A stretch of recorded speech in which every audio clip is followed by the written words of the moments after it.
Shall we? We shall. Okay. So before we begin, let me just tell you what we're going to do, so you can follow along piece by piece without getting confused. I'll try to avoid the chaos. The ultimate goal of this class is going to be able to give you tools to deal with chaos.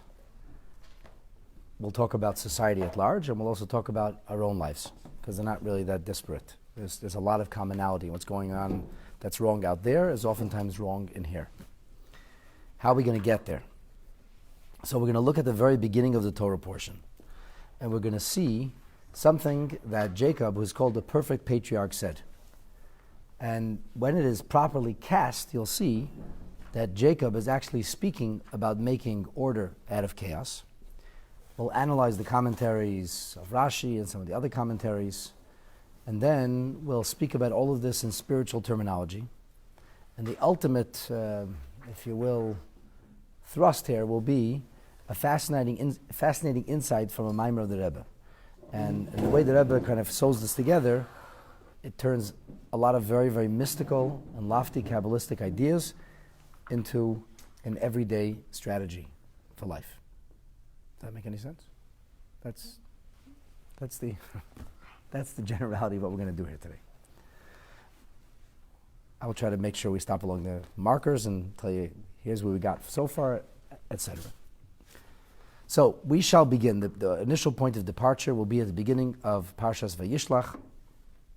There's much to be said about the story of Yaakov and Esau, of their life that's filled with conflict and dispute, and the eventual showdown of receiving the blessings. Who will be the one to found the Jewish nation? Yaakov receives the blessings. He literally has to flee, run for his life, and he goes from the fire and frying pan into the fire. And he deals with Laban, and here he's dealing with an arch swindler, and he has 21 years which are anything but joyous or enjoyable, although they're very fulfilling, because ultimately Yaakov builds a family. The Parsha opens 21 years after Yaakov's stay in Laban, which does not even include 14 other years in which he was in a yeshiva preparing for his mission. So all these decades later, Yaakov is now coming home to the land of Israel. Esau is keenly aware of what's gone on with Yaakov. He's followed his progress. He's waited for this day, and Yaakov gets the message. Esau knows you're coming. He's coming to greet you. He's not exactly coming to greet you with flowers and a red carpet. He's coming to greet you with 400 thugs who are armed to the teeth. So Yaakov has this dilemma now. How do you deal with Esau? How do you deal with the situation? And he's got to face Esau. He's got to get home. He can't stay with Laban forever. So Yaakov begins trying to mitigate the danger and mollify Esau diplomatically. Diplomacy in the Middle East means bribery, means gifts. You're dealing with a thug. So Vayishlach Yaakov malach lefanav, he sends messengers. Rashi tells us the messengers are not mortal messengers. Yaakov wouldn't put mortals in danger. The most important thing here is the message. The messengers deliver a message from Yaakov. And this message is intended to in some way blunt the anger and the frustration and the evil designs of Esau. Why is Esau angry? He's angry because Yaakov stole his blessings. In his view, the blessings were his. In his view, it matters not whether he was prepared to found the Jewish people or not prepared to found the Jewish people. In his view, it matters not if he's righteous or the opposite. In his view, it's his right. And my rights trump everything else. And as such, I am going to exact my vengeance. So chapter 32, verse 5, the Torah records exactly what the message was. He said, this is what you should say. Koi soimrun la'adoni la'Esav. This is what you should say to my master, to Esau. Now there's a subtle messaging right here, where he's saying, my master, Esau. He doesn't just say, this is what you should say to Esau. He says, this is what you say to my master. So already Esau is going to hear that Yaakov refers to him as a master. So he's treating him deferentially, but that's not going to do it. There needs to be some kind of message. There needs to be some kind of reason why Esau should not attack Yaakov. What's the reason? Why shouldn't he attack Yaakov? In his mind, Yaakov did terrible things to him, and he deserves to die. So he continues with the deference and the respect. He says, Koi Amar, this is what Avducha Yaakov, what your servant Yaakov said. All right, at this point we'll finish with the superlatives. You're the master, I'm a servant. I can't suck candies and speak at the same time. I'm not going to make a comment. I wish I could, but I can't. I can sip a little hot water, that's all. I apologize if I sound like a sea lion, but this is the voice I have right now. We like sea lions. So, this is the message. The message is, Im Laban garti va'echar adata. I've been with Laban. I've been stuck there till now. What a profound message. That's so profound. I've been with Laban. I got stuck there. Esau knows where Yaakov was because he knows where he was going. Esau must have been snooping from a distance. Somehow he knows that Yaakov's coming back. Yaakov didn't exactly send him a text message. See ya at Dad's house. So if Esau knew, and if Esau came armed with 400 thugs, he must have known Yaakov was not coming alone. He must have known that Yaakov has a family. He must have known that Yaakov has human resources with him, that he has this huge company, and he's moving this big company, along with all the HR, he's moving it now from Haran back to Canaan. There's a reason that he arms 400 people. It's a small army. He comes with a small army because Yaakov's coming with a small army. He knows exactly where Yaakov's been. What is the message? Why tell Laban Esau what he knows already? What, are you playing him for a fool? Laban Garti. I've been with Laban. He knows you've been with Laban. So clearly, the only word which we can zero in on, or the only two words we can zero in on, is the word Garti and Va'echar. Va'echar, I tarried. So he wants to make some kind of emphasis on the tarried, but the most important thing seems here to be, it's a one-word message. Im Lavan Garti. So the Garti, this word, is somehow going to touch Esau. It's going to make him think. So, oh, Lavan Garti, I see. Well, if I'm Lavan Garti, maybe I should just fold my little army and go home. What is the meaning of this word? So, questions are allowed? Sure. Two questions. Yeah. Number one, why did Esau wait all these years? It wasn't so far, he could go to Laban's place and exact his vengeance there.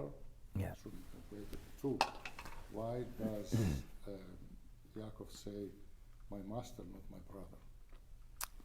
Two very good questions. Question number one, why didn't Laban just go and attack him there? And question number two, why does he say my master? So, simply stated, it's very reasonable to say that Esau knew that Yaakov was sent away by his parents.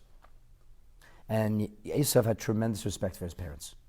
So, if his parents sent him away to be away from Esau, it's not unreasonable to say that Esau said, fine, as long as you're there because mom and dad said, that's fine. You're not coming home though. He knew that Yaakov's fulfillment has to be back in Eretz Yisrael. So, as long as Yaakov is in exile, he doesn't really care. What bothers him is Yaakov coming home and assuming his rightful place in the land of Israel. Now, Yaakov can't remain in exile. Yaakov has to come back to Israel. He has to found the Jewish people. He has to build a nation in Israel. From Israel, they go into slavery, but he has to come back to Israel. So Esau almost is like having his work done for him. Yaakov is in exile. That's fine. That's fine. He's not coming back here. That's when Esau comes to greet him, number one. Number two, it's very possible that Esau knew if he shows up, that Laban would jump into the fray as well. And maybe all of Kurdistan would get involved. The whole Haran might have some stranger comes and he's fighting, and this guy married local daughters and he's got local kids. He would risk a much larger war, a much larger theater. Here, he's only fighting Yaakov. He's only fighting Yaakov's people. Esau was a prudent fellow. He wasn't looking for a world war. He wasn't looking to declare war on a province or a country. It wouldn't be unreasonable for Laban to come to Yaakov's defense. Not because he loves Yaakov that much, but only because you can't come to my house and attack me. But here, Yaakov's on the road. He's vulnerable. He's coming back to Israel, which is exactly what Esau didn't want, and exactly what Yaakov needs to do. Here's where he's going to confront him. As to your question, why he calls him my master, that's the point. He's trying to butter him up. My master means you are superior. My brother means we are family. Right. You we are from the same You family. hate me because you feel I took the blessings and therefore usurped superiority. So I'm calling you my superior. I didn't take superiority from you. You're the master, I'm the servant. Because in the blessings it says, Havei gevir la'achecha. You should be lord over your brother. So he hates him because Yaakov is blessed with lording over him. Yaakov turns around to him and says, you're my lord. You are the one who's in charge. I'm the servant. So it's almost like saying, there's no reason to hate me. Why should you hate me? I'm the servant, you're the master. So the word garti clearly is a loaded word here. It's loaded because, first of all, it has to be loaded. That is the message. But besides this, the word garti does not show up anywhere else in the entirety of the Chumash. In fact, it only shows up one other time in the entirety of the book of Tanakh. Garti shows up one other time, and that's in Psalm 120. I'll talk about that soon. So garti is a very rare word. Garti. The root word is ger. Ger means a stranger. But garti shows up only once, and there isn't a disconnect. In fact, we're going to see the Baal HaTurim draws a direct link between the two words. The fact that it shows up here with Yaakov, and David HaMelech speaks about it later. Now, in Chazal, there are basically three approaches. In the writings of our sages, you talk about the Bereishis Rabbah, the Tanchuma, Yalkut Shemaini, the various different midrashim. There basically are three schools of thought here about Garti. One school of thought is that Garti comes from the terminology of ger, meaning a stranger. Another school of thought is that Garti, scrambled, spells Taryag, which is 613, numerology, representing the mitzvahs. And the other is that it represents the word of the concept of a tagri, which means competition. As if to say, Yaakov said, I competed with Laban, I beat Laban, I'll beat you too. Laban is the robber chief. Nobody beats Laban, I beat Laban. So, Esau, I'm not exactly going to be eaten for lunch here. You're going to have a challenge on your hands. Maybe just stand down. It's not worth this confrontation. Rashi does not follow that interpretation. Some of the Mefarshim do. For example, the Balei HaTosfos say Garti is Asias Tagri. Asisi Imei Kenunya. He says, I went head to head with Lavan. Nobody ever beat Lavan. I beat Lavan 100 times. And as such, Hashem is on my side. Hashem is on my side, so it's not a good idea. Like, I'm not the Yaakov you knew. You knew the soft, easygoing, terrified, innocent little Yaakov. That Yaakov is gone forever. Now I eat nails for breakfast. You sure you want to start up with me? This is going to be a fight, and you may not win. Rashi avoids that altogether. The Baal HaTurim also brings down this idea. He says that it's Melshan Tagri, and he says, I was with Lavan. Gamani, he says, Ish Riv Ubal Milchama. I'm also a contender. I can also make war. You think I don't just know how to make love? Why does Rashi avoid this? I think Rashi avoids this because it's almost like needless throwing fat onto the fire. It's like goading Lavan almost. Esau, you want to fight with me? I can fight too. You want to enrage the situation, or you want to calm it down? You don't want to make things worse. So when you come to a person who's frothing at the mouth, who's coming with armed guards and wants to kill you, and you say, Jay, you want to fight? I can fight. You're just going to enrage him further. So it's not logical. In Pshuta Shal Mikra, for Yaakov to have sent this message, it's not logical. Further, it doesn't fit really with the syntax of calling him my master, and I'm your servant. You're my master, I'm your servant, let's have a shootout. If you're playing deferential here, and you're trying to be humble, then why would you throw it in his face? So Rashi definitely avoids that. He said he doesn't follow that approach at all. Rashi does take two approaches, and the reason Rashi brings two approaches, we must say, is because either one, in and of itself, is incomplete. The first approach is, we had this argument about the blessings. You're angry about the blessings. You don't want spirituality. You don't want closeness to God. You want mastery. He says, so the blessings were about mastery. You know what those blessings were. So Yaakov says, did I become a gvir? Did I become a master? I'm calling you my master. And he says, Loina esesesi, I did not become sar v'choshuv. I did not become an officer. I did not become an important person. If you think that these blessings mean literal mastery, then I should have become a very important person in Choron. I didn't. How was I in Choron? I was always an outsider. I was a ger. And therefore, it's not worth it for you to be angry or to hate me for these blessings. That your complaint, your issue is that our Father blessed us. I should be a master. Who's a master?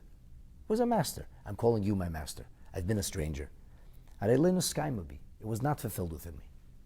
So the first thing is, Yaakov says to Esau, don't hate me.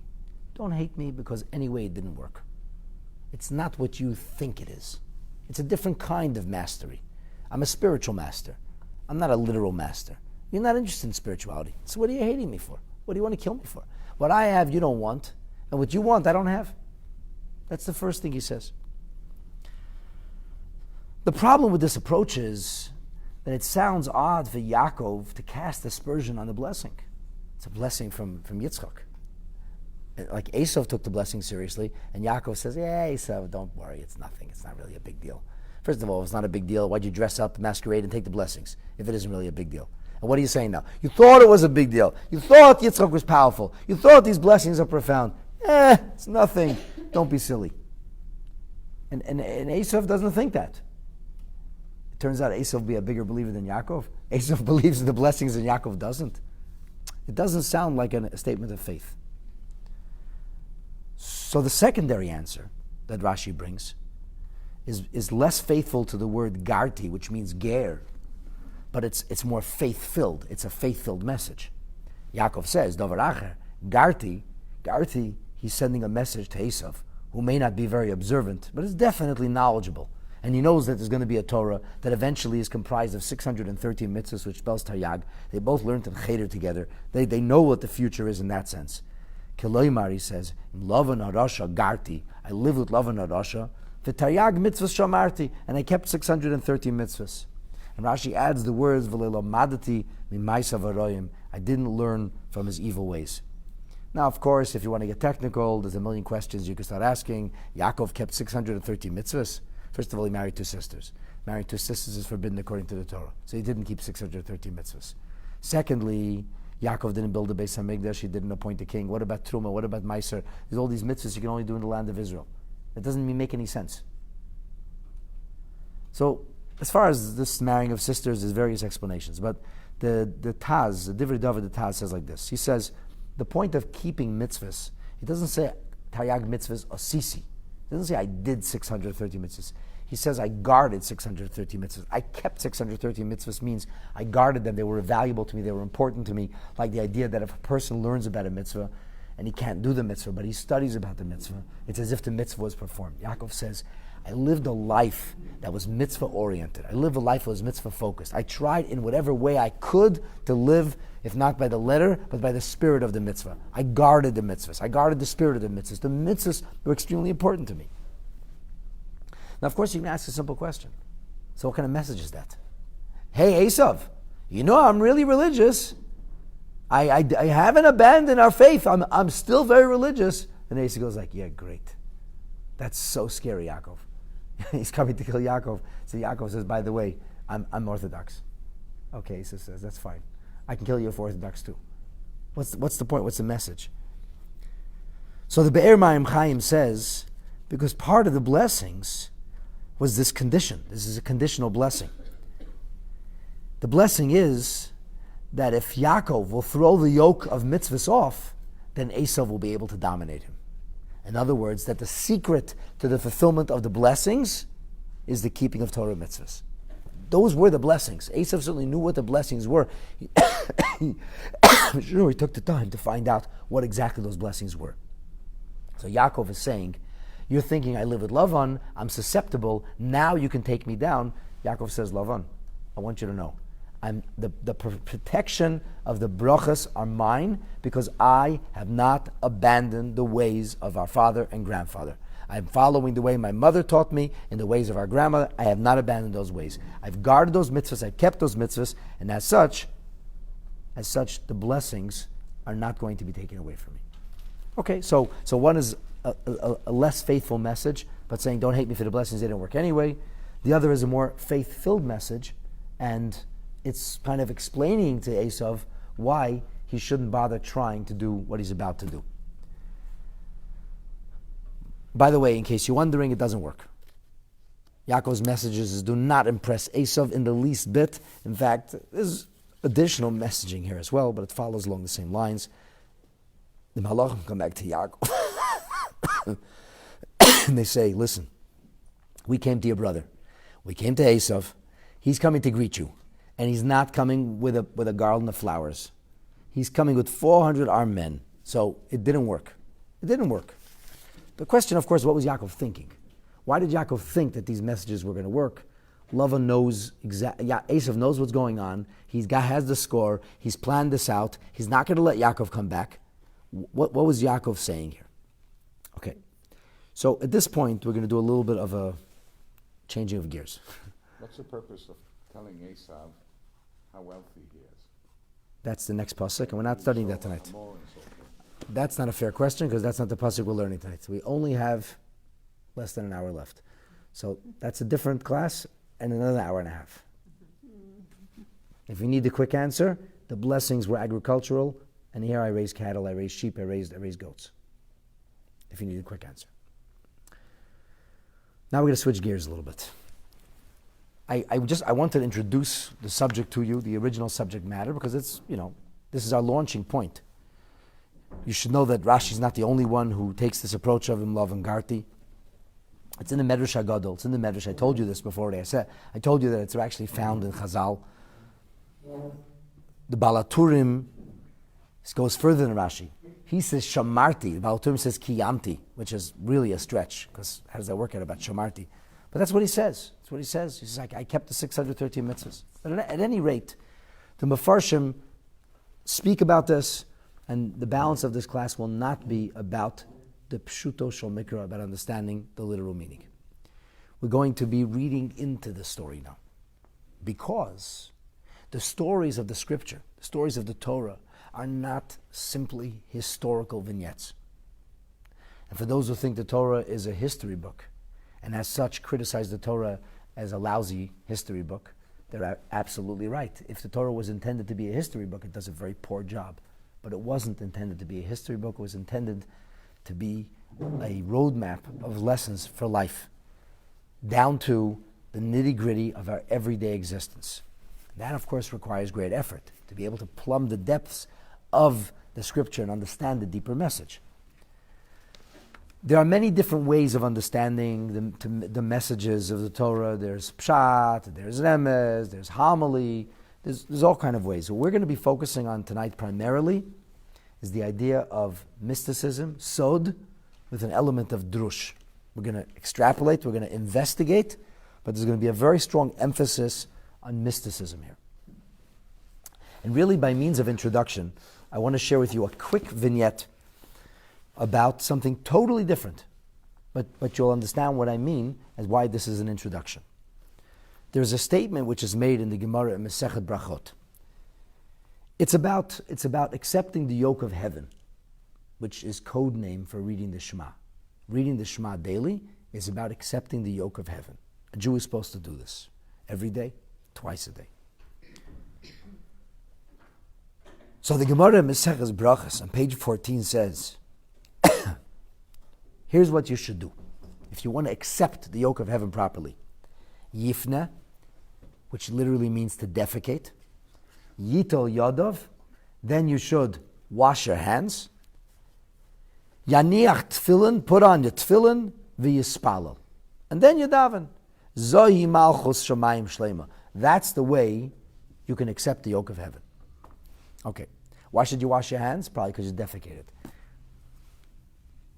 The Rebbe Rashab asks in a mimer, can you please explain to me the connection between defecation and Kabbalah Malchus Shemayim. Kabbalah Malchus Shemayim is a very, very lofty kind of recalibration of attitude, where a person says, I am going to do what Hashem says. I'm not going to do what I want. I'm going to take my desires, my will, and set them aside. I'm going to try to live my life in accordance with the will of Hashem. Kabbalat ol, I'm accepting the yoke. What does that have to do with defecation? I understand that if somebody should defecate, it's a good idea to do that. It's generally a good idea. Certainly a good idea to do that. If you have to do that, don't start davening and worrying about wearing to the washroom. But why does that comprise Malchus Shomayim Shleima, the acceptance of the yoke of heaven? So the Rebbe Rashab, in a mimer that he delivered in 1904, says something incredible. He says, defecation means to remove toxins, the leftovers, the part of the food that can't be absorbed into the body. It's actually poison. If it stays in the body, it'll kill you. What has to happen to it? It's garbage. You'll forgive me. It's the crap. It's got to get out of your body. Otherwise, you're in trouble. So you push that out because it's extraneous material. In Hebrew, it's called psolas, dross. And that's what excrement is. It's dross. It's even poison. So the Rebbe says that when it comes to accepting the yoke of heaven, when it comes to living a focused life, things which take you away from that focus are also, they're dross, they're extraneous. You have to get rid of all these different desires. A person can't say, I want A, I want B, I want C, I want D. I have a laundry list from here to wazoo. And by the way, I would like to do what God wants, not what I want. But if all you're thinking about is what I want, instead of thinking about what God wants, so how you can accept upon yourself the yoke of heaven, you have no room in your head for what Hashem's will is. What are you thinking about? You're thinking about what you will, what you want, what you will. So if you're thinking constantly about what you want and what you will, how will you have room to be able to think about what Hashem wants? So therefore the Rebbe Rashab says, defecation does not mean excrement. Defecation does not mean a washroom. It has nothing to do with a toilet that flushes. Defecation means to remove the extraneous things that cloud your life. And when you flush out the extraneous things that cloud your life, then you'll make room to be able to accept the concept of O Malchus Shemayim. The word yifna, which in Hebrew or Aramaic means defecate, actually its root source comes to the word ponu, which means empty. You have to empty your bowels, they say. The notion of emptying means that a person should empty himself of all the things I want. And how does God fit into everything I want? I have my perspective, my issues, my desires, my vision. What does God want again? I'll see if I can fit somewhere in between all the things I want to see if I can fit a little bit of God in there as well. That's not reasonable. That's not Malchus Shemayim Shleima. Malchus Shemayim Shleima means I set aside what I want and instead of say, yes dear, what do you want, God? Why am I introducing this teaching of Chassidus? I want to demonstrate to you how, from a perspective of Hasidic teaching, a pile of excrement, to call it in a clean fashion, is actually not about excrement at all. This halacha speaks to us on a much loftier level. It is also literal, by the way. It is a halacha that one must empty their bowels and have a clean body when they daven. But the Rebbe Shab takes this halacha and he elevates it, he uplifts it, he talks about it in a loftier way. So what we're going to do today is we're going to look at Laban and Esau, not just as the historical characters as Laban and Esau, because really, who gives a hoot? Who cares if there was a bad man named Esau who lived 37 centuries ago? Really, who cares? A lot of water has been under the bridge. A lot of things have happened since. Who gives a hoot? So Esau came with 400 men, and if he came with 350 men, does it make a difference to me? In the end, everything works out. So what's the difference? Why do I have to read about this conflict even? So Laban was a bad guy. So I have Laban Garti. And if Yaakov would say, I just tarried, I was busy, there's a difference in Laban and Garti. So from a mystical perspective, we don't see Laban only as a historical figure. In fact, sometimes we don't look at him as a historical figure at all. We don't see Esau as a particular historical figure. These become ideas. These become ideals. These become concepts. Because everything in the Bible plays itself out in the arena of ideas. And these are ideas. There's an Esau today, there's a Laban today, there's a Yaakov today, there's a Garti. All these things are happening. It's all dynamic. This is actually going on in your life. When you study the Chumash right, you're setting the stage now. We're studying Parshas Vayishlach. Parshas Vayishlach is not once upon a time. Parshas Vayishlach is now. This is what's happening in my life now. I need to deal with a Laban, and we'll soon find out what that means in our life. I need to deal with an Esau. I need to deal with angst. I need to deal with anxiety. I need to deal with chaos. I need to deal with these things. And the way I'm going to deal with them is in the tried and tested manner, the way the Torah advises me to deal with them. I'm going to start with messaging. And the messaging is going to give me the right idea to know how to be able to deal with my challenges, my problems in real time. You understand where we're going? Okay, so we're leaving Esau and Laban behind now. Okay, we're going down to a little bit of a loftier place. Universal archetypes. They are universal archetypes. That was a very good example of verbiage. Yes. Yep. And a little bit though, you have to remain tethered ultimately to the original story. So in the original story, Laban, he's coming from Laban, he's going to Esau. Whoever Esau is in our life, does he really care about mitzvahs? Like the Rebbe Rashab asks in a mimer that he delivered in 1913, he says, okay, one second, help me out here. Like Esau didn't really care that much about mitzvahs.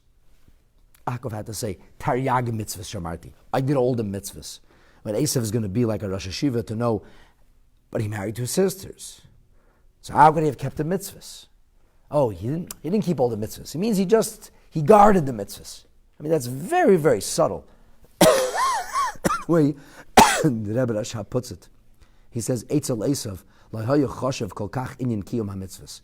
The fulfillment of actual mitzvahs wasn't such a big deal. If you wanted to say, I still remained a good Jew, he sort of simply said, Im Lavan Yisi, or I was with Lavan, I wasn't influenced. Say it openly. Like he's hinting at with Taryag mitzvahs, I kept the actual mitzvahs, I guarded the actual mitzvahs. Is that of any relevance to Esau? Or to the Esau in our life? How does that become meaningful? How does it make any sense even? So let me first tell you how the Kabbalists see this whole story. And then let me tell you what the problem with that view is. And why it doesn't talk to us. And then we'll see, it doesn't talk to us in part because it's so divorced from the story that it almost has nothing to do with the Chumash. It has nothing to do with the actual story. All of these things don't just become, what was the words you used? Universal archetypes. They don't just become universal archetypes, they become spiritual concepts which are divorced from the original characters altogether. So, the writings of Kabbalah, and I'll just read to you a little bit. This is from Ohr HaTorah. It's a mimer of the Alter Rebbe, which is documented by the Tzemach Tzedek. And he says that what's really going on here is, when he says the words Im Lavan Garti, what he's really saying is that Lavan is a representation of a spiritual concept which is called Lovein Ha'elyon, the supernal whiteness. So let's talk about white for a minute. What's the difference between the color white and all the other colors? White encompasses all the other colors. White encompasses all colors. And white is not really a color per se.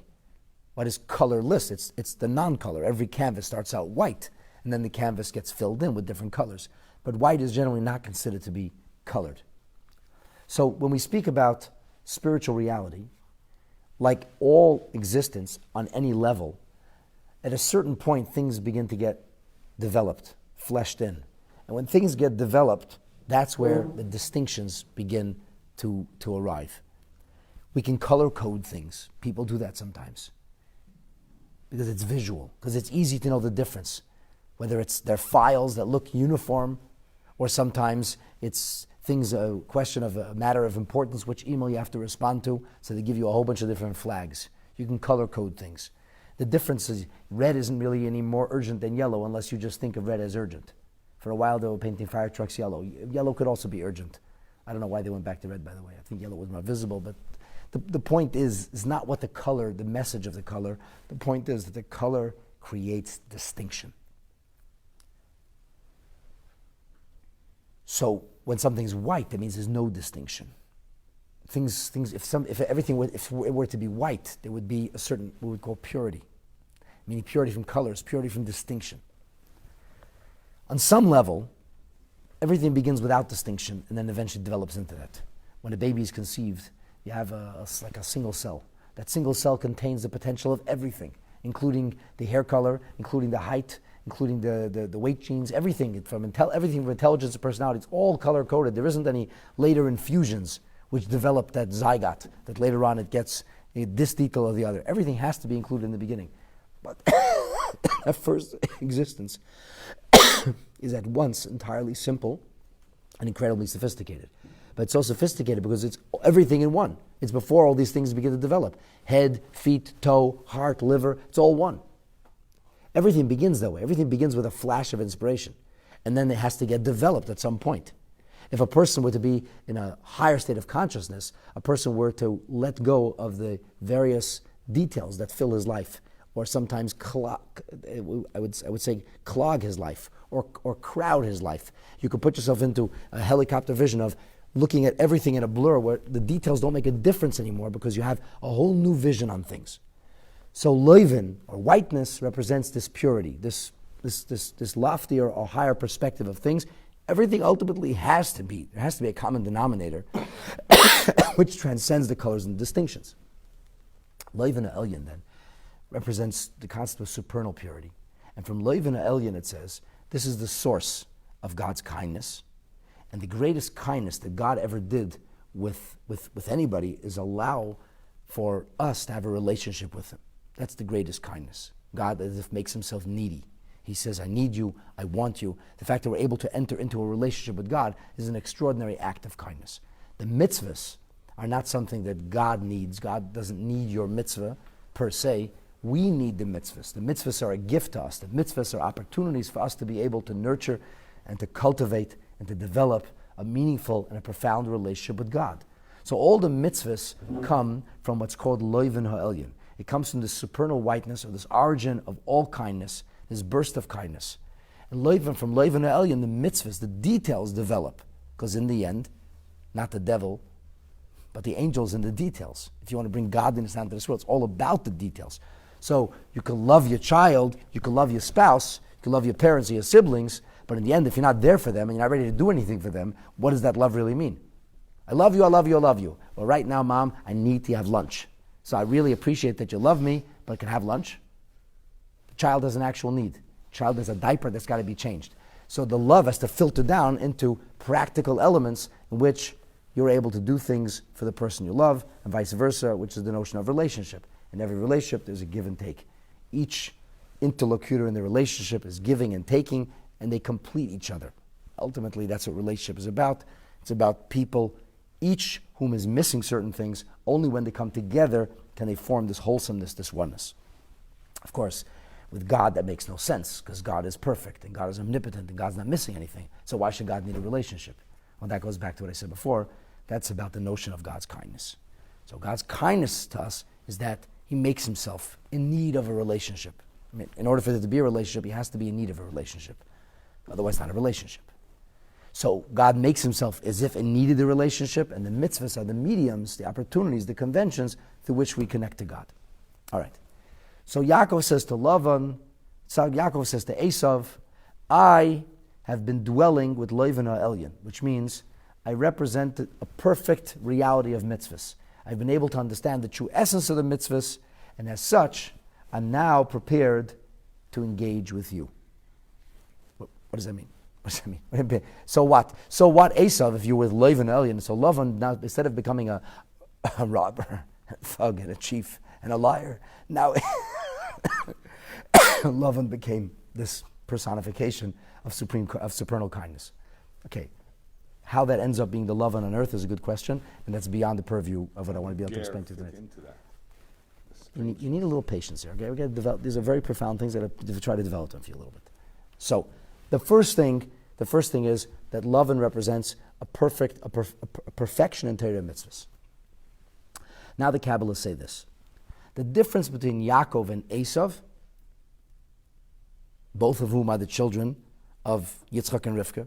In fact, identical twins, with the exception of Esau being a very hairy guy. Otherwise, they were the same build, they had the same voices, same gait. Everything was the same about them. Otherwise, Yitzchak would have figured out in 2 seconds that this is Yaakov. The fact that he was unable to see, the only difference was about the way he could feel, that if it was hairy or he wasn't hairy. And we know this because Rashi even tells us, Hakol Kol Yaakov doesn't mean the voice. It means the diction, the syntax. Because a blind person will know exactly who's talking to them. One of your children come to you, you don't have to see them to know which child it is. You hear your child's voice. But Yitzchak was no fool. In fact, the Yitzchak got fool means they were exactly identical.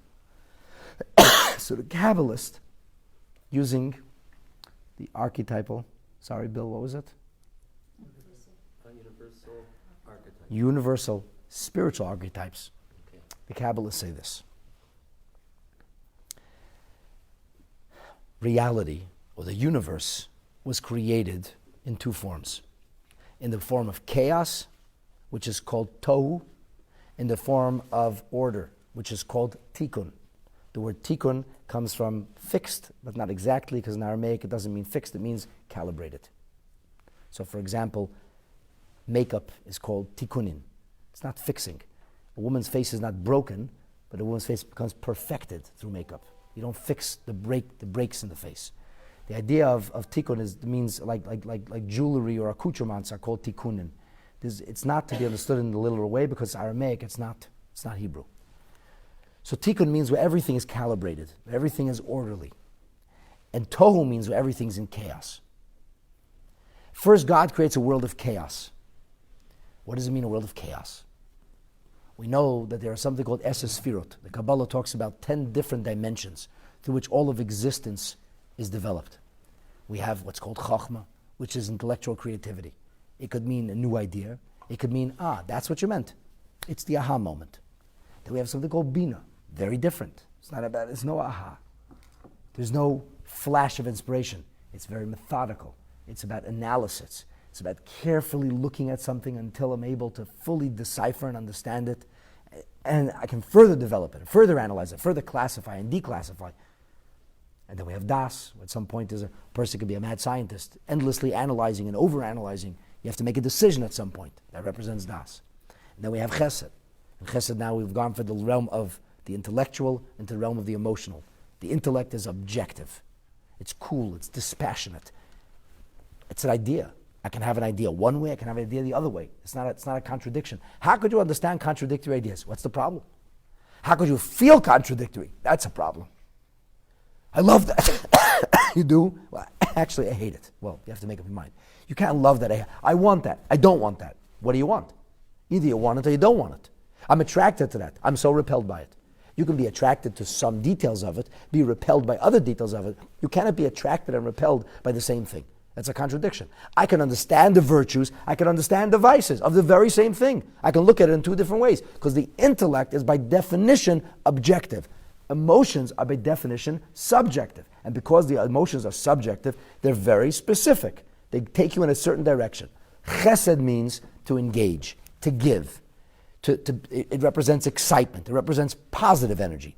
It represents free-flowing energy. Gvura represents discipline.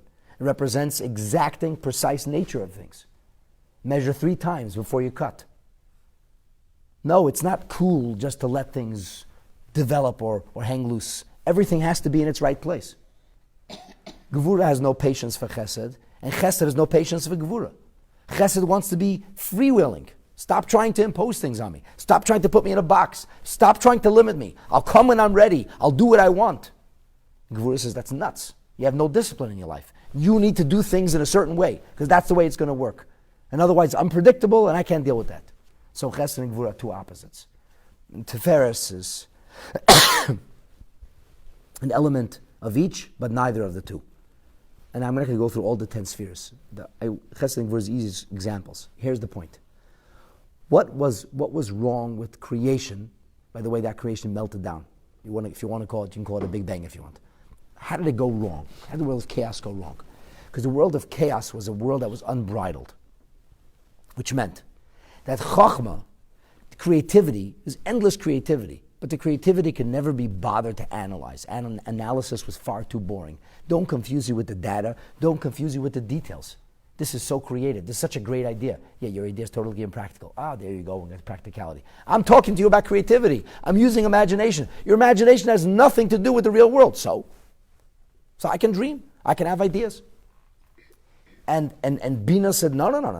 There's no ideas. I need to know what I'm dealing with. I need to understand what it is. I need to know what it isn't. I need to know how it would apply, how it wouldn't, and so on and so forth.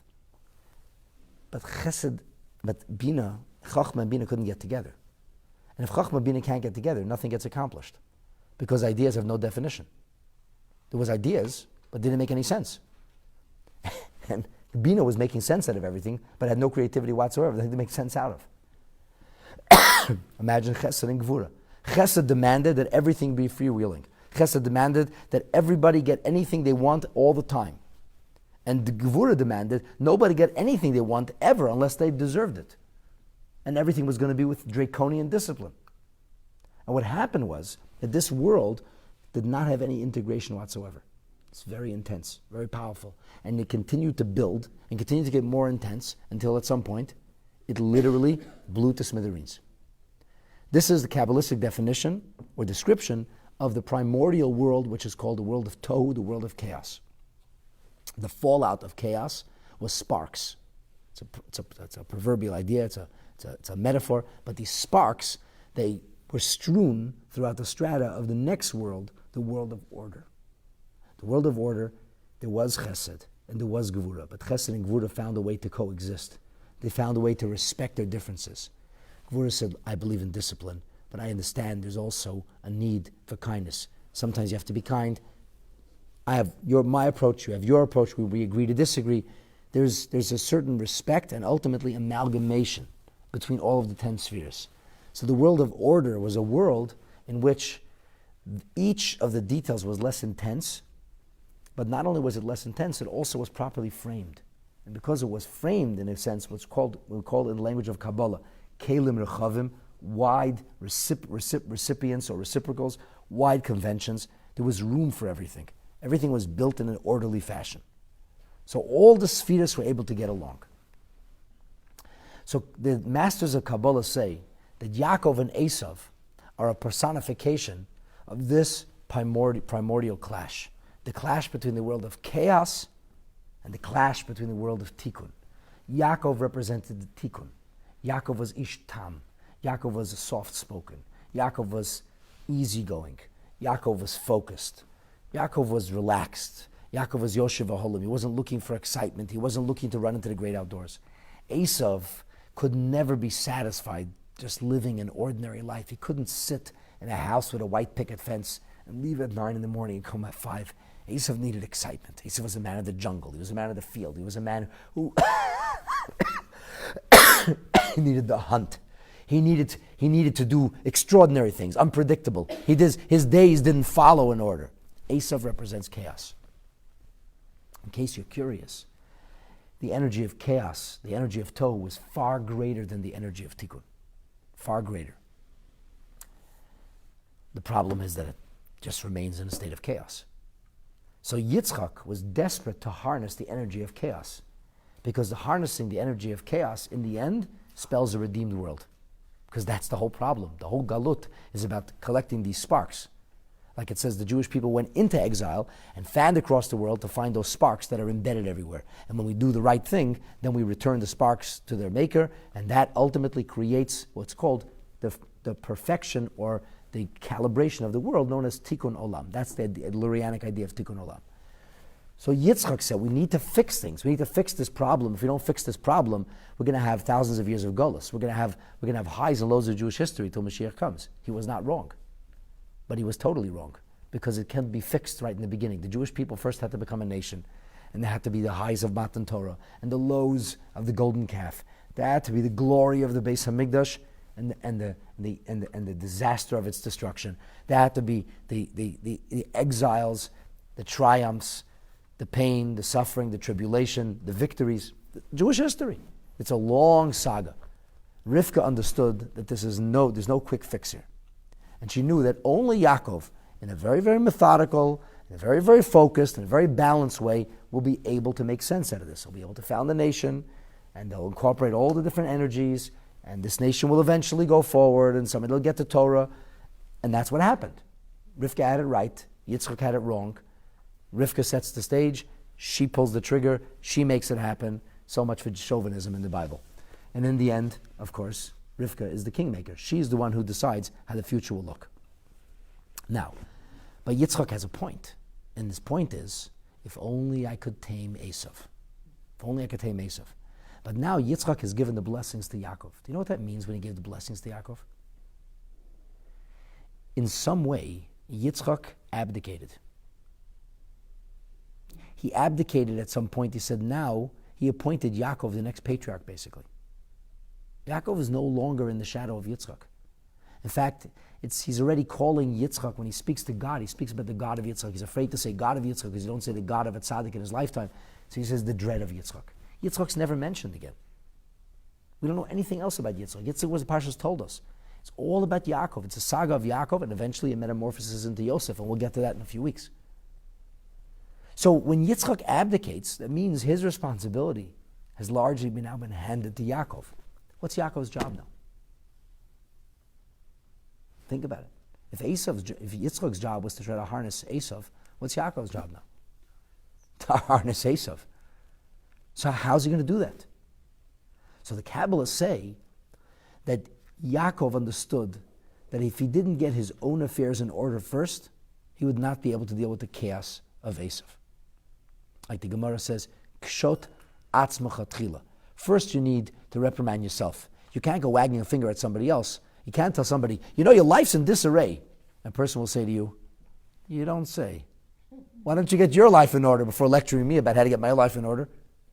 So the notion is that first and foremost, Yaakov needs to kind of calibrate himself. He needs to develop himself. How does Yaakov develop himself? How does Yaakov reveal the latent powers and abilities that he has? When he exiles himself. Exile brings forth the power. That was your question, Ami. How does that fit with Garti? And the answer is that Yaakov is saying, I was a stranger. I sojourned on a very literal level. Imagine a person who was born with a silver spoon in his or her mouth.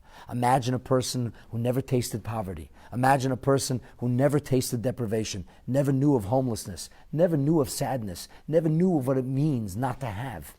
How would that person have compassion? How would that person be able to relate to those who are in that position? How would he? He would have to experience it. Do you know there was great tzaddikim that used to purposefully exile themselves on a regular basis? They would wear different clothes. They would dress up in a costume. This is before the days of Facebook and everybody knew how everybody looked. Before the days of photographs and photo ID. How would you know? In a shtetl, the person with the long beard could be a Wasserträger or it could be the chief rabbi. Nobody knew the difference. If he was wearing jeans, he must be a Wasserträger. He must be a water carrier.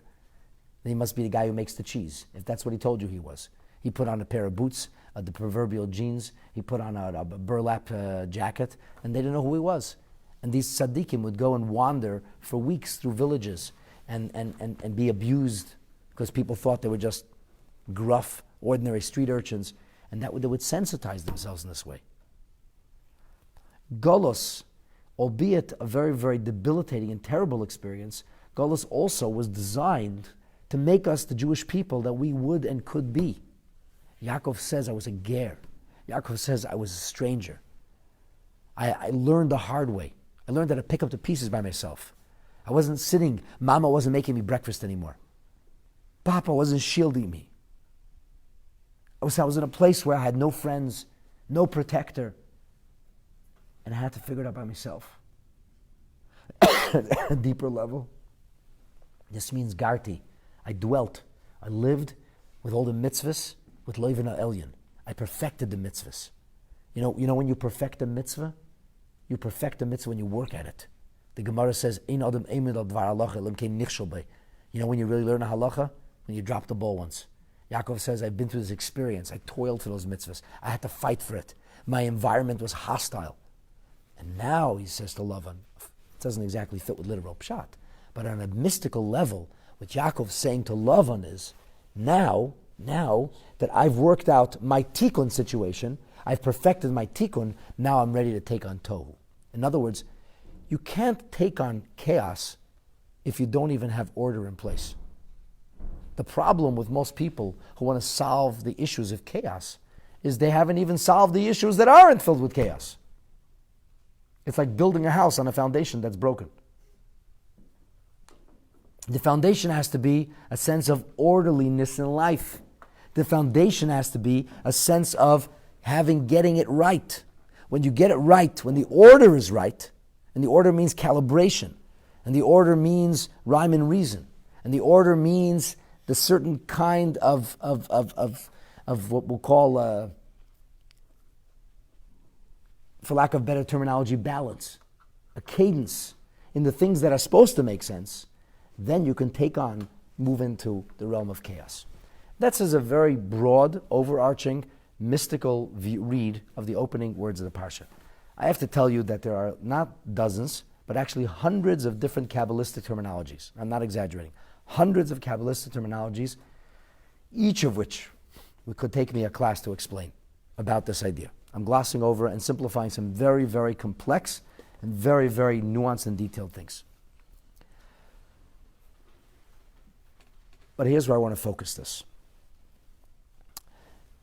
In an extraordinary mimer that the Rebbe delivered in 1982, which is based largely on a discourse of the Tzemach Tzedek, Alter Rebbe and the Tzemach Tzedek. The Rebbe said that this whole mystical read is problematic. It's problematic because it's ignoring the fact that Laban is a problem. It's ignoring the fact that Esau is a problem. It's just like talking about everything in the heavens. Everything became theoretical. But the Rebbe says, how does that square with the actual story of Laban being a bad guy? And we know that Laban's a bad guy, because Yaakov in last week's parsha has to build a wall, a separation from Laban. If Laban was such a sweet, holy Laban Elyon, or Yaakov at least fixed him, why couldn't Yaakov get along with him now? Laban never gets fixed. And we talk about Laban's baleful intent. For posterity, when we bring Bikurim fruit, we talk about Arami Yevedavi, how Laban tried to kill us and destroy us when we were on the road. So he represents a real problem. And Esau is really a bad guy. And if I may, ultimately, if we just read the story in mystical terminology, it also becomes problematic for us because we're not living in the heavens, because we're living on earth, and we have real issues. You talk to me about chaos of heaven, heavenly chaos, and heavenly order. I'm saying, yeah, it sounds great. It's beautiful. Tikon, Levina, Elyon, Mitzvot, Ger. How does this fix my life? I have actual issues. So the Rebbe, extraordinarily in this mimer said, you know what? We need to take these very lofty, mystical, Kabbalistic ideas and focus them back into the actual story, because the actual story will enable us to actualize this in our life. If Lavan's actually a bad guy, and Esau's a bad guy, and Yaakov has to deal with the bad guys, and he dealt with them in a certain way, then maybe I can figure out how to deal with the bad things or bad guys in my life. I may have a Lavan in my life. It doesn't have to be a person. It could be an idea. It could be a concept. I may have an Esau in my life. How am I going to deal with this? By not ignoring the actual figures, the actual nature of the figures, the story and its spiritual message can actually come to us, can come a lot closer to us. So the Rebbe says the following. He says something. He says, if you look at the Maimer of the Tzemach Tzedek, Tzemach Tzedek says a few extraordinary words here.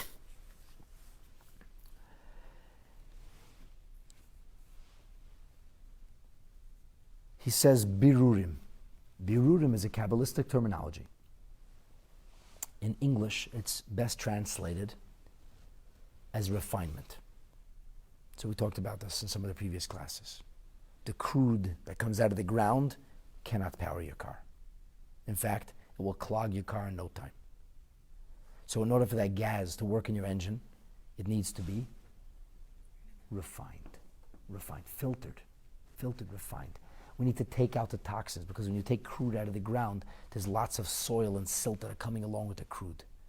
Some toxins have to be burnt off. Some toxins have to be filtered out. The gruffer the vehicle, a truck, can use diesel. Diesel is cheaper. Sure it is, because you're using crude, or a cruder form of fuel. If you want 87, it's cheaper than 93. Why? Because it's more refined. It's more refined, you're getting less gas, less gasoline, but more refined gasoline. If you drive an expensive car, it may be worth spending the extra money on the gas because it will lengthen the life of your engine, less corrosion, less dross. It's purer. Things need to be refined. That's just an example. The food we eat keeps us alive. If we can't refine the food, we cannot live. Quite literally. We have a whole machine inside us. You could wrap a person's intestines around this building twice. It's tiny little intestines, but they do amazing things. They take food that's a foreign agent and they refine it over the course of many hours and a lot of hard work, which is why people get tired after they eat sometimes, because your body's really working hard to refine the food so it can extract the things that can be used as life elixirs. And the whole part of the company is working then on getting the bad stuff out, because if it stays inside you, you're going to plots. You're going to be poisoned. That's your intestines, your digestion, your intestines, your kidneys, the purifying of blood and so on. It's an act of refinement. I could go on. There's so much refinement that goes on. Our personalities need to be refined. The nicest amongst us, and some very nice people sitting around this table, the nicest amongst us need to be educated, needed to be made into a mensch. Wasn't naturally who they are today. And it was an act of significant refinement that made you who you are. And some of it was painful. In fact, some of the best lessons you learned were the most painful lessons. But that helped refine you. It made you into a mensch. It made you into a good person. So birurim, refinement, says the Tzemach Tzedek, always has to happen milmaila lamata. Refinement is something that has to happen in stages. When you refine gasoline, you burn off the coarsest part in the beginning. It's only as you move along that you're filtering out the even finer kinds of dross. That's the way it is in the material sense. But spiritual refinement, which includes character refinement, is exactly the opposite. You start from the loftier and you make your way down into the actual. It's milmaila lamata. Please listen carefully, my friends, because what I'm telling you now is really important. The Tzemach Tzedek goes on to say that the birur of Laban was not as difficult as the birur of Esau. Yaakov lived with Laban under one roof for 21 years. Yes, Laban tried to cheat him. Laban tried to swindle him. Laban fooled him. He got him to marry a woman he didn't want to marry. He got him to stay for a long time which he didn't want to stay. He made Yaakov work really hard for a living. But in the end, Laban never came to actually kill Yaakov, until the end at least. And that's what he said he was going to do. We don't even know if he never actually tried to carry it out. Laban was one level, and Esau was taking it to the next level. That was literally going right into the cauldron. Now he's coming to greet Esau. Esau's coming to kill him. Esau's coming with armed guerrillas, with a fighting force, who's not here to take prisoners. So first he has to deal with Laban, and then he moves on to deal with Esau. And the Tzemach Tzedek uses some very interesting terminology here. He says, Birut Tzoin Lavan, the refinement which takes the form of the flocks of Lavan, represents the birur of the nefesh alikis. It represents the refinement of one's soul. Your soul needs to be refined. Your soul is not perfect. Your soul, or your personality, even your good qualities, your nefesh alikis is the part of you that wants to be kind. Everybody wants to be kind. Your nefesh alikis is the source of your desire to be compassionate. We all want to be compassionate. We want to be seen as compassionate. We want to be accomplished. We don't want to waste time. Very few people actually rejoice in harming or hurting somebody else. You have to be a really sick puppy to enjoy somebody else's pain. We prefer not to look at the pain. We don't want to see the pain. As long as you don't show it to me, it's not in my backyard. People don't want to deal with ugliness. That's the good side of us.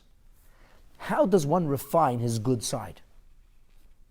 Now, let me give you an example of the meaning of refining one's good side. Suppose I'm naturally kind. I'm a giving person. How good is that? Or how much credit do I get for being good naturally? Not much. Why not? Because you didn't do anything. You just followed your nature. It doesn't make you good. Is the stork a nicer bird than the eagle? The stork is a stork and the eagle is an eagle. The stork follows its nature and the eagle follows its nature. It doesn't make you good. How do you become good? How does an act of kindness actually become a meaningful act of kindness? An act of kindness which changes you in a positive way. When it's counterintuitive. When it doesn't come easily. You want to train your children to share. Not the things they don't want anyway. If your child didn't want this toy, and you say, I want you to be good. I want you to be giving. So you set your child up. You gave him a toy he didn't want anyway. And that toy is ready to share. Did you make him into a better person? Did you make him into a sharing person? Of course not. He did something which came totally naturally to him. He didn't care to share that. How you'll make him into a mensch? When he wants that toy, and he has to share it, and you inspire your child to care about somebody else more than themselves, then you have made your child into a mensch. We believe that every human being is supposed to become a mensch. People say, I'm only human. You're only human? You have to become a human. You're actually an animal. We're born animals. We're born like an animal. An animal cares about nothing but his own food and his own comfort and his own pleasure. That's all an animal cares about. And if the animal does what you want, it's because it perceives it as a path to pleasure. He won't poo in your living room because he gets a biscuit if he does it in the backyard. It's just greater pleasure. That's fine for an animal. If you're still buying your child prizes for going to the washroom when they're 7 or 8 years old, you've got a very big problem. At a certain point, the child should understand it's unbecoming for a human being to be filling diapers. It's unbecoming to expect somebody to clean your bum. Take care of yourself. Be self-sufficient. Be a mensch. We push our children to do things which are not natural. And that it's not natural to find a washroom. It's natural that whenever your body wants to drop a load, it just does it. That's how babies do it. But in order to change the person, you have to challenge the person. How do you perfect your soul? How do you perfect your soul? The answer is mitzvahs. God gave us mitzvahs. Like Rambam says, and Sefer HaChinuch multiple times, that the whole idea of mitzvahs is letzarev be'emes habriyos. A mitzvah oftentimes is something that's counterintuitive.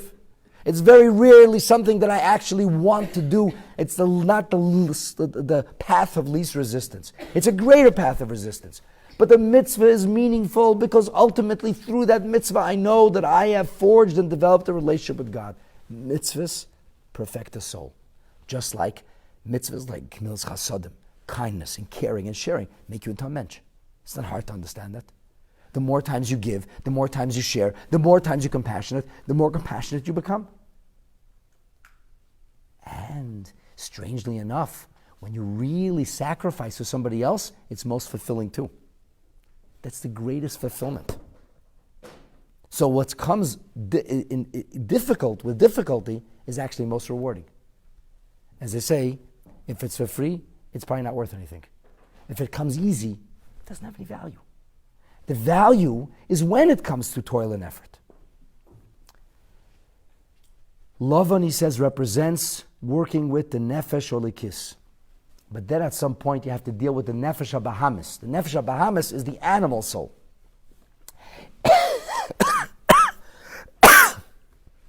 Esau represents the animal, not the person, not the soul. He represents the body. One cannot fix the body without first fixing the soul. If you want to fix the body, you first have to give a child a sense of what's meaningful in life. First you have to fix his neshama through mitzvahs, and then eventually that can filter through into living a calibrated life. That's what the Tzemach Tzedek says here. And then he says, cryptically, Inami Lavan Kesed de Klipas Noiga, Esau Zod de Klipas Noiga. These are Kabbalistic terminology. Esau is the crown or the head of Klipas Noiga. Klipas Noiga means the shell of light. Klipas Noiga means like the skin of the chicken or the orange skin which could be made into candy. So it's a skin, it's a husk, It's often discarded, but it could be used and turned around. Then we have other things which have to be discarded, like the egg shells. Nobody would like the shells mixed in scrambled eggs. Nobody wants to have the pieces of the walnuts, the shell of the walnut mixed into the walnut, and nobody is interested in eating the peel of the banana. Those peels are meant to be discarded. The term klipa, which is the term for husk, the term for that which is ungodly, the term klipa is like it sounds in Hebrew. It's a peel. It's a husk. It's meant to be discarded. The world is full of klipa, just like things are full of coverings and husks. The husks and coverings are meant to be discarded, but they're also protective.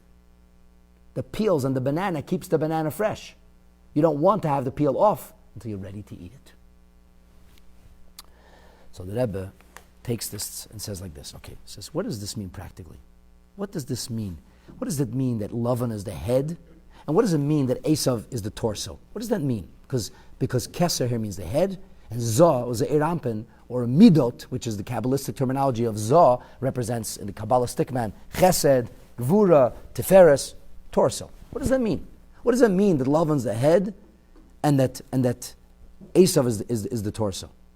So first of all, the Rebbe says, if it's true like that about Klipas Noiga in the shell of light, it has to be true even in the areas of life that have to be entirely discarded. What's called Shalish Klipas Atmeis, the 3 shells which have to be discarded altogether. And the Rebbe said something incredible here. I'll share it with you first in its original Kabbalistic and mystical iteration, and then I want to show you how this really is the key to solving the ills of society and the problems we face as individuals too.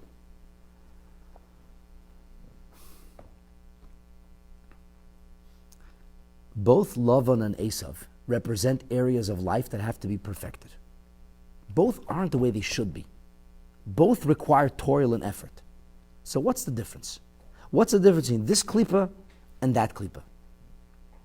So the Rebbe says that the klipa of Laban is when things aren't right, but there is also clarity. There's a clarity. You know it's not right, but things are clear. And this is what I would call a cerebral, theoretical reality. You can easily demonstrate, you can explain to somebody philosophically what's right, what's wrong. You can create a philosophy in which you have perfect clarity between right and wrong. Esau, he says, represents emotional engagement and involvement. And the emotions are always subjective.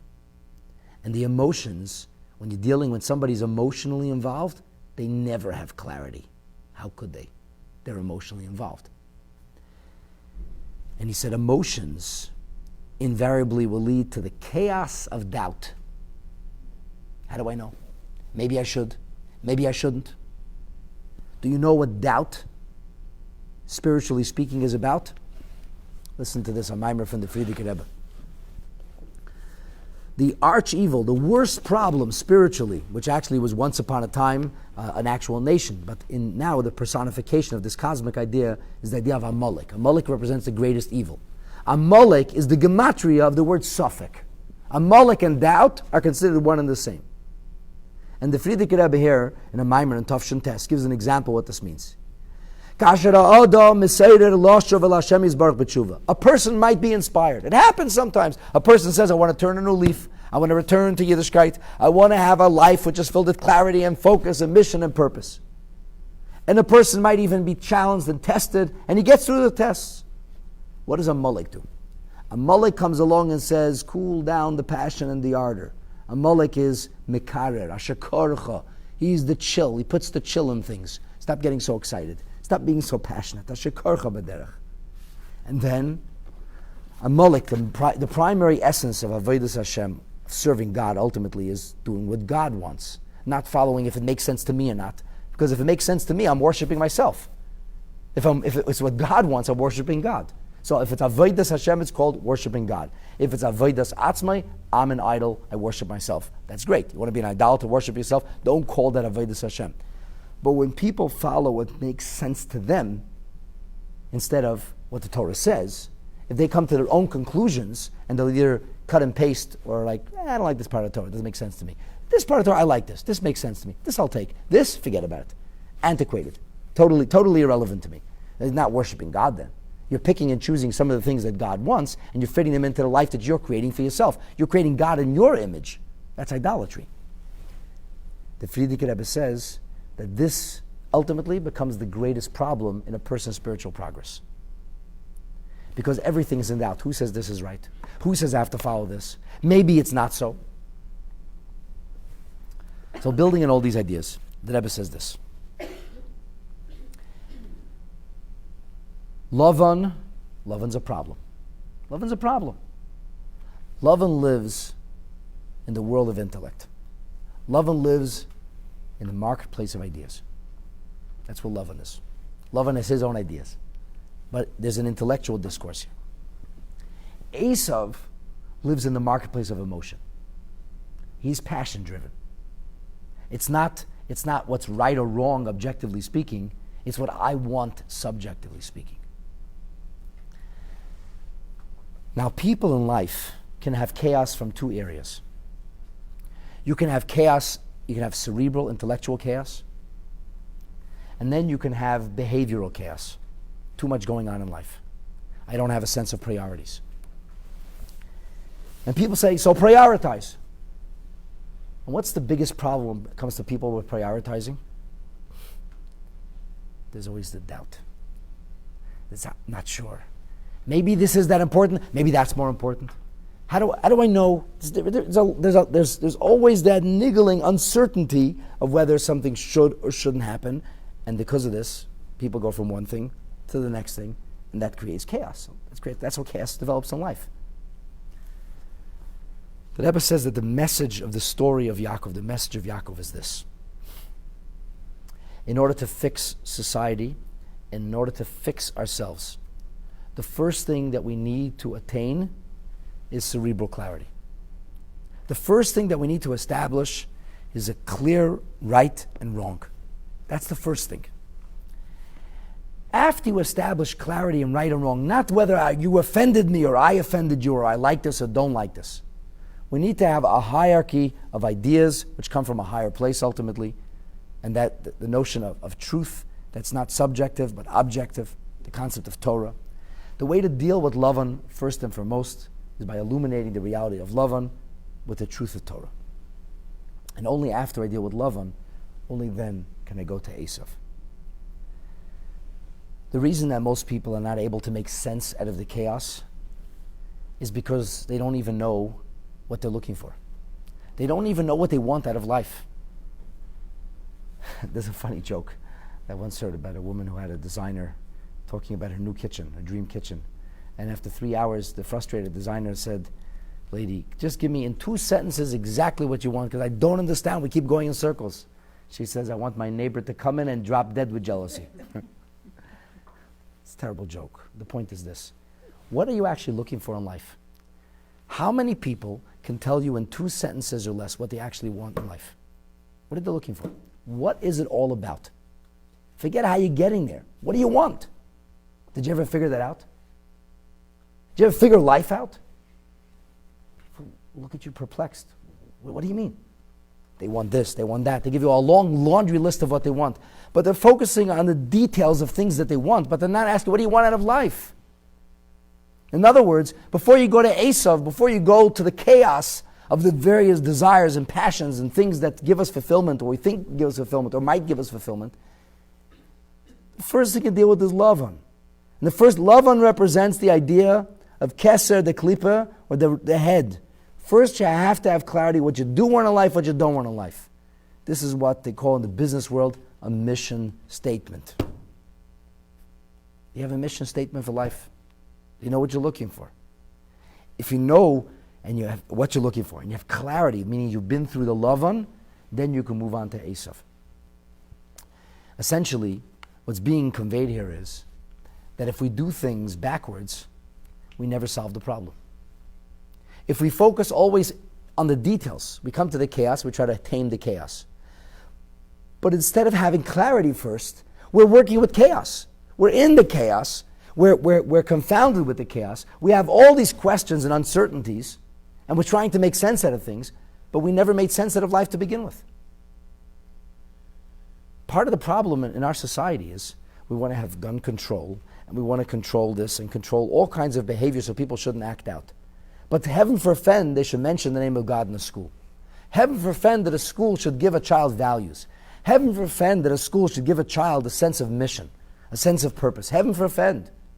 You mention the name of God, you'd be shot dead. You're not allowed to mention that in a school. The Rebbe begged, pleaded. He's 40 years ago.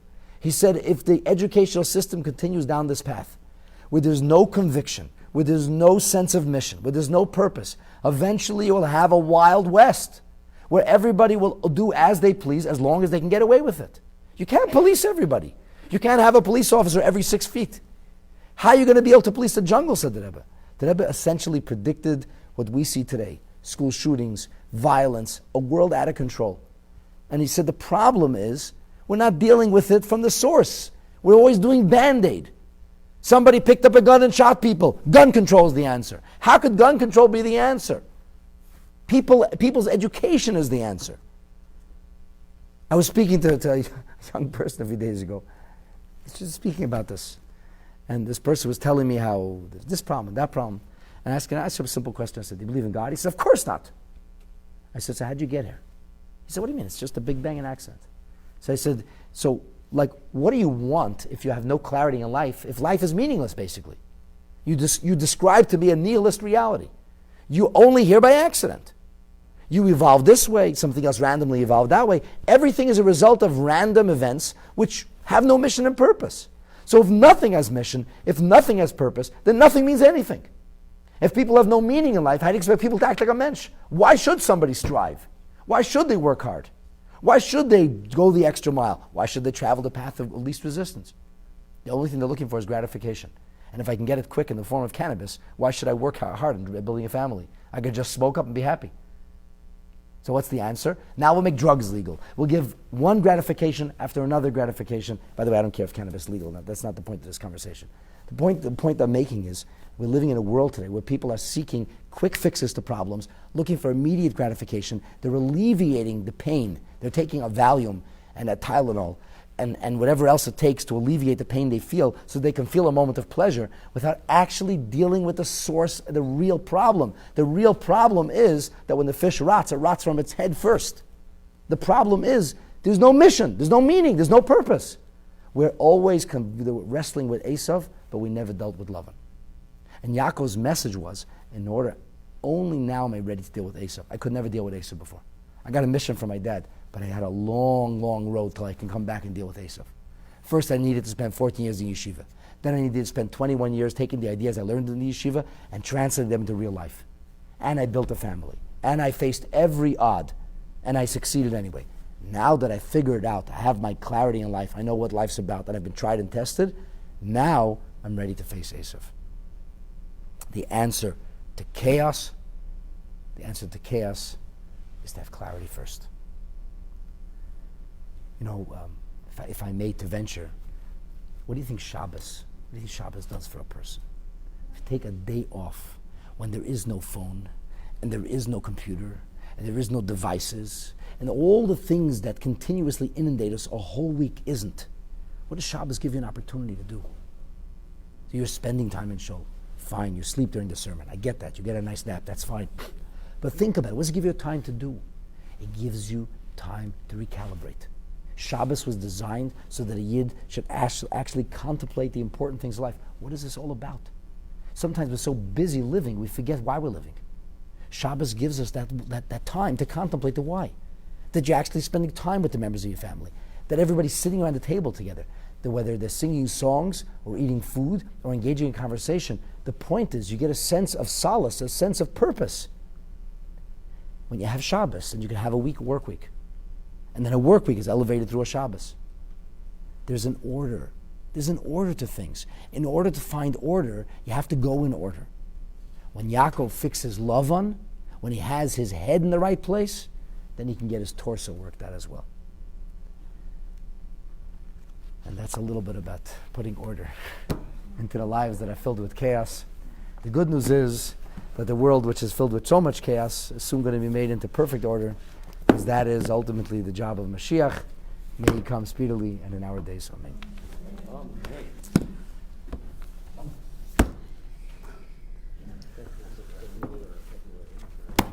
I hope this was helpful. There's a lot to think about.